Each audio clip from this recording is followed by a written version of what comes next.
बरोबर. तुम्हाला माहित नसेल कोणाला बोलवलं सीआयडी नाही. त्याचा रोहित सिंग अमेरिकेत जाऊन आला, तो दिल्लीत येऊन बसला, सीआयडी त्याला अजून नाही बोलवलं. व्हीके सिंग जो मालक आहे त्याला अजूनपर्यंत बोलवलं नाही.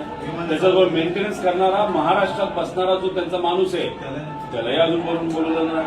सीसीटीव्ही बद्दल फक्त इथे गोळा केलेलं त्यांनी आम्हाला काल.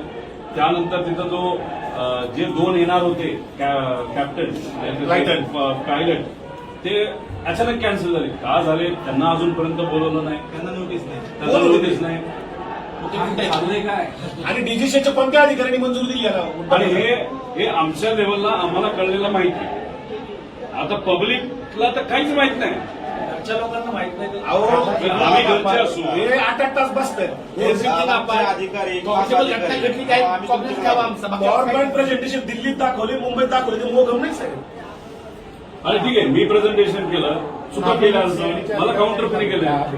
बारामतीमध्ये पोलीस तर आम्हाला साहेब आमचा एफआयआर सीआयडीला द्या ना.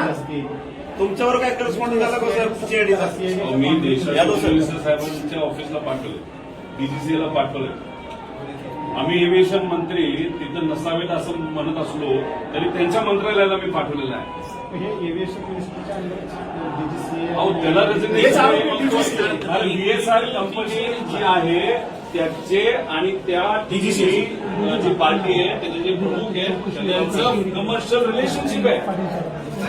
मग म्हणून VSRला वाचवत आहे. VSRला म्हणून वाचवत आहे. आणि मग आमचं म्हणलं तुम्ही त्याच्या VSRच्या विरोधात एफआयआर घेत नाही, मग तुम्ही सुद्धा वाचवा. आणि चालू तपास जे सांगताय तुम्ही साहेब त्याच्यामध्ये अँगल कोणता आहे? अपघात आणि टेक्निकल.